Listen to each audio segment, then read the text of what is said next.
young pitchers out there, we won't go too crazy long with this. I just want to really quickly show you a concept that I think every pitcher, no matter how old they are, should be doing consistently. I would do one of these going into every single season.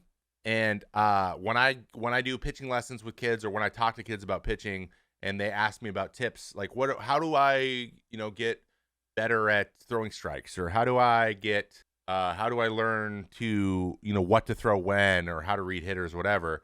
This is the key to learning how to pitch, is something you're going to hear from every pitching coach forever as you continue to play. This is not just pitchers. This is also hitters. This is just a common sports phrase. Learn yourself. Learn who you are. Like, do the things you do best. This all assumes a high level understanding of yourself and what makes you successful. So what does that mean? How do you learn yourself? And what does learning yourself mean? And I do it in a pitching way. I try to get kids to think about, what do I do the best? And then what do I do with that information, basically? What do I do the best? And what do I do with that information? Here's what we got. All right. This is called a spots, guys. So I call this a spots diagram. And I do one of these every single year before I report to the season. And this is kind of how to lock into my head exactly what I do well and what I don't do well and things I want to work on. So the premise here is, I ask every kid, hey, if I gave you, I just pick an amount of money that's a lot to that person. I like to, for big leaguer, I'll give you $1,000. You get to pick one spot on the strike zone. This is a grid. I just whip this up real quick. You get to pick one spot to throw your fastball. And if you hit that spot within 2 inches, so tell me where it is. If you hit the spot, you hit the glove, you get $1,000. Where would you choose? Okay. What goes into that? A bunch of stuff. You just think, okay, like, if I need to throw a fastball, like, in a game, where would I pick? And what I'm forcing you to do is make this stuff top of mind. Like, make you say it out loud. So first I'll do it for me, right? This is four seam fastball. We'll do four seam fastball first. And I think I can make this a different color, or highlight it with a different color or something. I actually don't know how to make this a different color. Can I make this another color? Does anyone know how paint works, guys? Anyway, I'm just going to do this then. Four seam. All right, this is the four seam. Okay, four seam. So, four seam fastball. Where can I throw mine? This. I can hit this spot all day, every day. So if I'm going to create a spots and someone asks me that question, I'll be like, okay, this is where I can execute up here. I know this is where I can throw my four seam. Okay, now slider. We need a different color for slider. How about we go blue? Slider.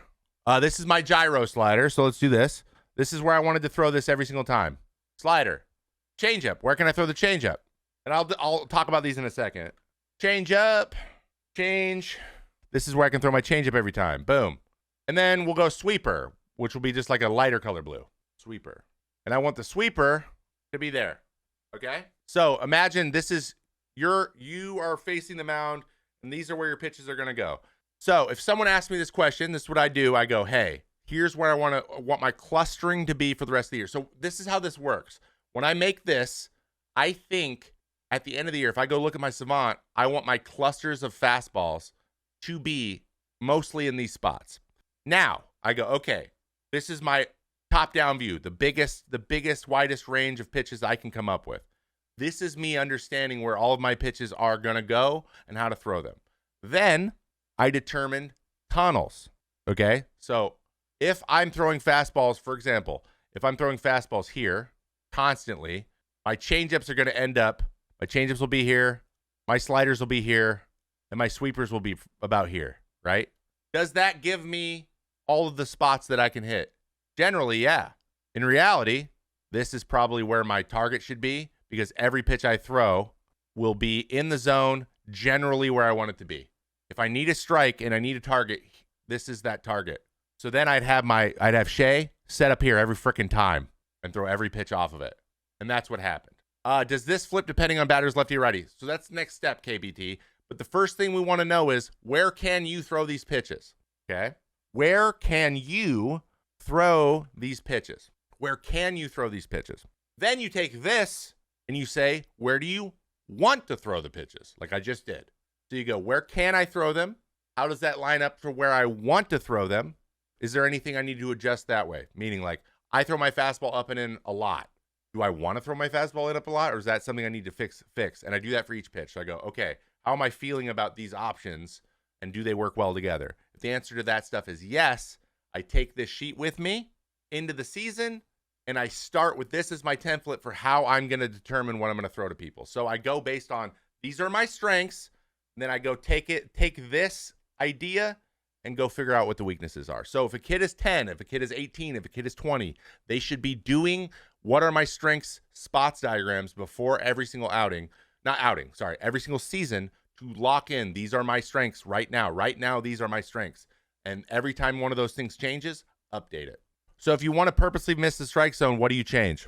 So that's mechanical, but I will say change your target. And at the end of the day, if I'm trying to elevate, right? If I'm trying to go up here, instead of aiming here, like instead of seeing that as my target, like if Shea gives me a target right here, but he wants it higher than that, I will zone in my sights on his mask instead of his glove.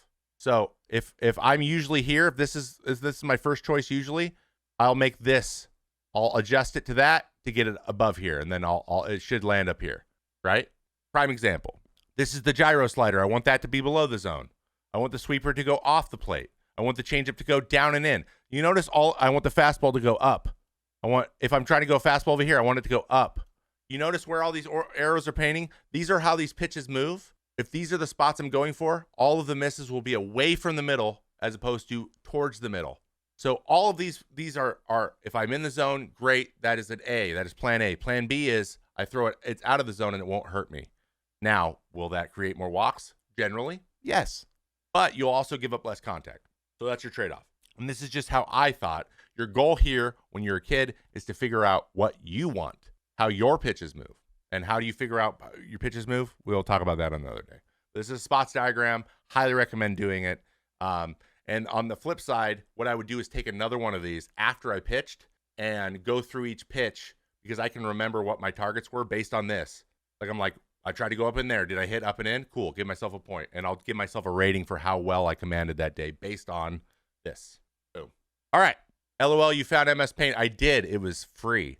For breaking pitches, are you typically aiming looking where you start the pitch or where you want it to break to, if that makes sense? I try to think about the start where it starts. So again, this is the last half of or last 4 months of last year. Best thing I ever did was the one spot. This was the only place Shea ever put his glove for the rest of the season. And then if I threw pitches there, if I thought this is my main target and I wanted everything to come out of this tunnel, these things took care of themselves. But that's 10 years of experience in the major leagues and 16 overall. So remember that. But like this spot allowed the sweeper to get there, the slider to get there, and the changeup to get there, and the fastball to get there. Like this spot allowed me to get to these 4 spots with everything else. So I just try to start everything there. Think like I'm throwing a fastball there with whatever grip I have. Now that comes with experience. It takes a lot of practice. But my brain wasn't in the way. And when my brain got out of the way, it suddenly got much easier to do. So if that answers your question. When you were drafted, did it work this way or did you follow your wants? When I was drafted, I did not work this way. I didn't know this shit at all. No one told me this at all. I know some guys that do it, but like this was one of the ways I got ready, and it just made it as simple as possible. And I find that younger kids understand this because it makes you write down. It's like you're practicing making the decision yourself, and you have to know the information to make the decision. And you can't make one of these unless you know, and you can't make decisions unless you know what you do. So it's almost like forcing you to do it in a very simple, 4-year-olds can do this. This is really easy. Is the one target strategy good for everyone? It's a good place to start, Anthony. But if your stuff doesn't move a lot, then you can go the other way. You can basically want everything to end in a spot and start them in different areas. That's called Xing or I call it anti-tunneling. No one else really does. But they call it cross, guys. It's called cross pitching, meaning you're throwing out of different tunnels and ending at the same place as opposed to tunneling, starting at the same place and splitting off on the way there. One isn't necessarily better than the other, but determining which type of guy you are is how you understand literally getting numbers on how stuff moves. But yes, I would highly recommend, especially like if you're 12, just do the one spot thing. Do the one spot thing because you'll throw more strikes. And when you're that young, all you have to do is throw strikes. So yeah, boom.